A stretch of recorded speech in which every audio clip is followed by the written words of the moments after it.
ఏదైతే 5 సంవత్సరాల నుంచి జగన్మోహన్ రెడ్డి ప్రభుత్వం అరాచక పాలన ఉందో దానికి ముగింపు పడిపోయింది.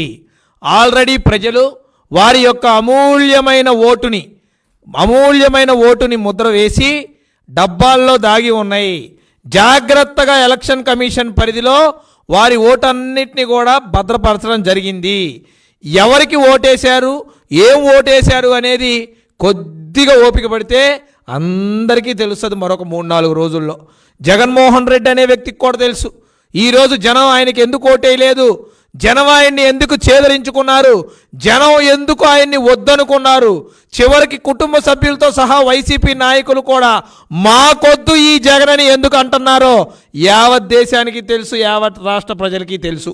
మరి అదేవిధంగా చూసినట్టయితే ఈ 4.5 సంవత్సరాల్లో వ్యాపారస్తుల్ని అనేక రకాలుగా పీల్చిపిప్పి చేయటమే కాకుండా ఈ వెళ్ళిపోతున్న ప్రభుత్వం పోతూ కూడా మళ్ళీ కరెంటు విద్యుత్ ఛార్జీలు పెంచి జనం మీద భారం మోపటానికి, వ్యాపారస్తులు నడ్డి విరచడానికి సిద్ధమైపోయింది.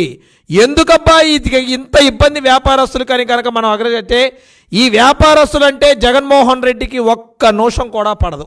అతను ఒక్కడే వ్యాపారం చేసుకోవాలని ఒక్క జీవితం, అతను ఒక్కడే బాగుండాలని ఒక కోరిక తప్ప ఏ ఒక్కడు కూడా వ్యాపారం చేయకూడదని అతని యొక్క అంతిమ లక్ష్యం. మరి చూస్తూ ఉంటే కరెంటు బిల్లులు 250 వచ్చే కరెంటు బిల్లులు ఈరోజు 4,000 5,000 వచ్చేదాకా వెళ్ళినాయి అంటే చిరు వ్యాపారస్తులు ఈరోజు బతికే పరిస్థితి ఉందా? ఎట్లా ఉంది ఈరోజు పరిస్థితి?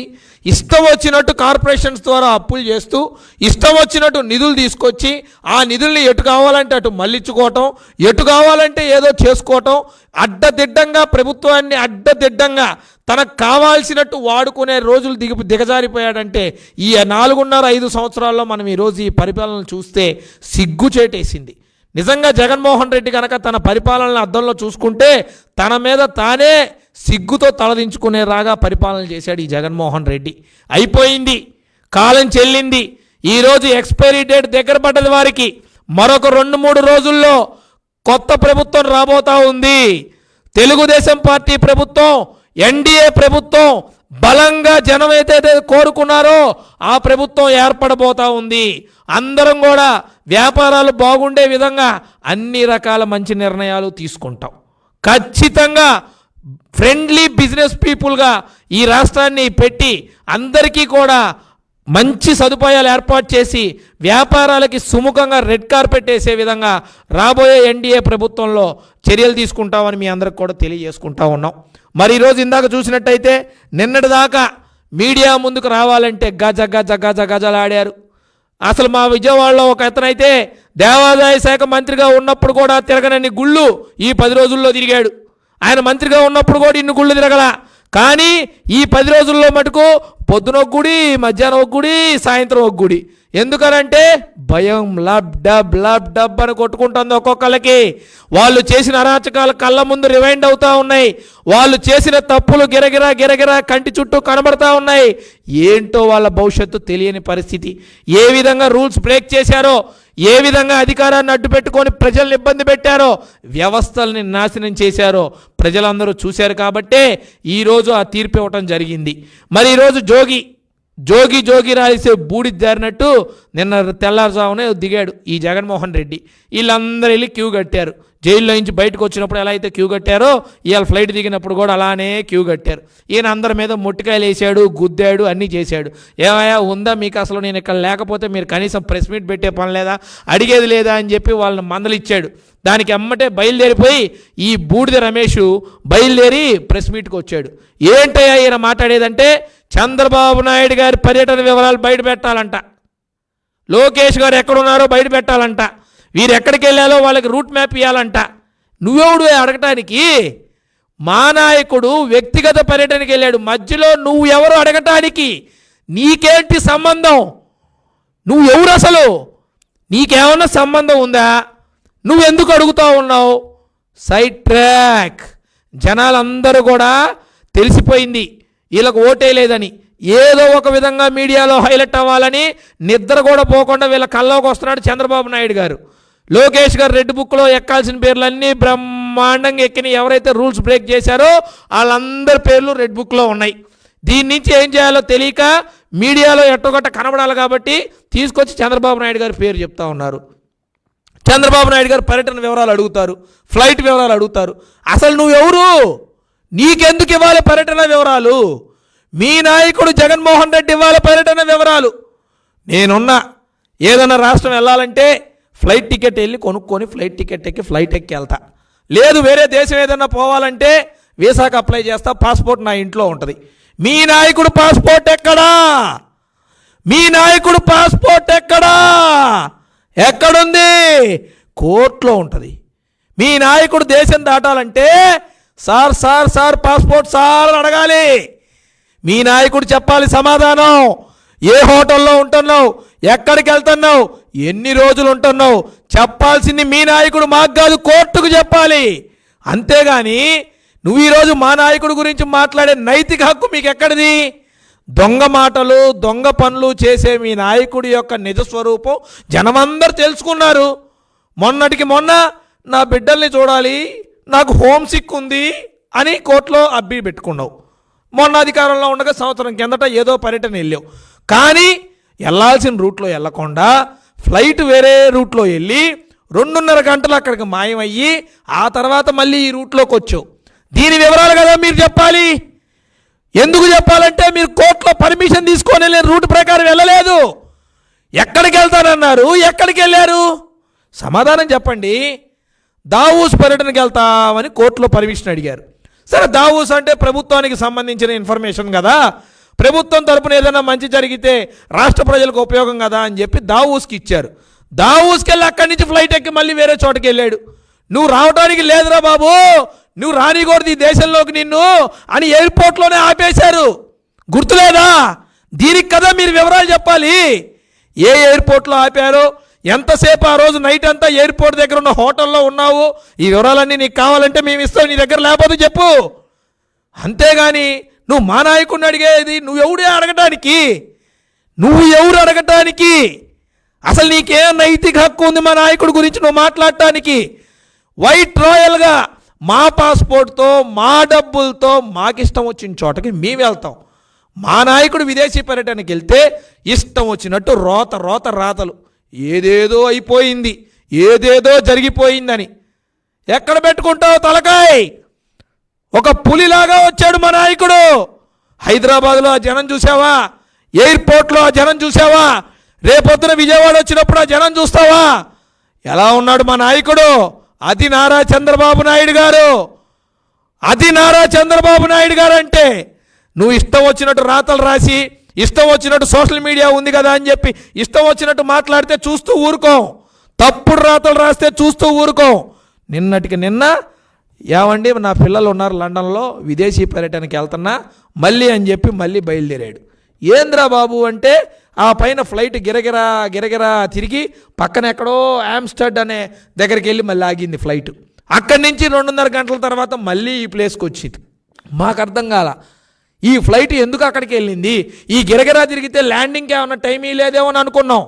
కానీ తేడా చూస్తే ఈ గిరగిరా తిరిగే టైంలో ముంబై నుంచి ఒక ప్రైవేట్ ఫ్లైట్ అక్కడ ల్యాండ్ అయింది. అంటే ఆయనకి ఇచ్చిన పర్మిషన్ నీకు ఇవ్వలేదా? నువ్వెందుకు గాల్లోనే తిరుగుతూ ఉన్నావు? ఇక్కడ గిరగిరా తిరిగి ఆమ్స్టర్డమ్కి వెళ్ళి ఎందుకు వెళ్ళావు?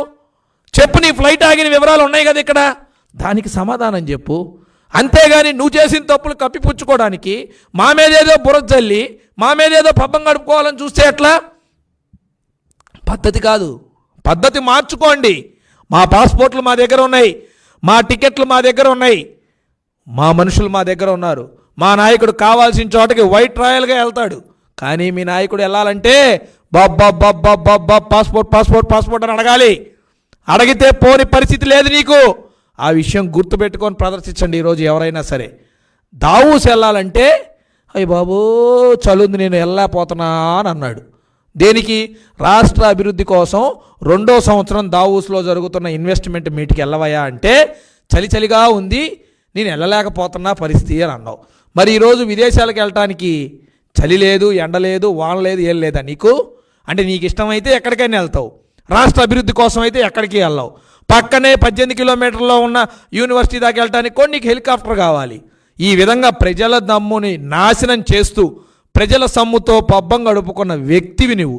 ఆ అప్పులన్నీ తీర్చడానికి, ఆ అప్పులకు వడ్డీలు కట్టుకోవటానికి ఈ వ్యాపారస్తుల మీద కరెంటు బిల్లులతో ఛార్జీలు, ఆ ఛార్జీలు, ఈ సర్ఛార్జీలు, అవి ఇవి ట్యాక్సుల మీద ట్యాక్సులు వేయటం, మా అందరి దగ్గర నుంచి డబ్బులు పెట్టడం, ఈ వసూలు చేసిన డబ్బులన్నీ నీ ఇష్టం వచ్చినట్టు సొంతానికి వాడుకోవటం, నువ్వు హెలికాప్టర్లకి, ఫ్లైట్లకి, నీ మీటింగులకి, ఇంకా నువ్వు ఇష్టం వచ్చినట్టు దేనికంటే దానికి ఇష్టం వచ్చినట్టు బిల్లులకి చేసుకోవటం. అసలు ఏది రాష్ట్రం? ఈరోజు రాష్ట్రంలో, దేశంలో మన రాష్ట్రం యొక్క పరిస్థితి ఏంటి? ఈరోజు దేశంలో మన రాష్ట్రం సాధించిందేంటి? ఇది కదా నువ్వు చెప్పాల్సింది. ఏమీ చెప్పకుండా ఈయనకి ఏదో చంద్రబాబు నాయుడు గారి ఇంటి మీదకి వచ్చి దాడి చేస్తే ఆ రోజు వచ్చిందాక ఇంతవరకు ఆయన మీద కేసే పెట్టల. ఈయనకి రివార్డు ఇచ్చారు ఎవరు? వాళ్ళ ముఖ్యమంత్రి.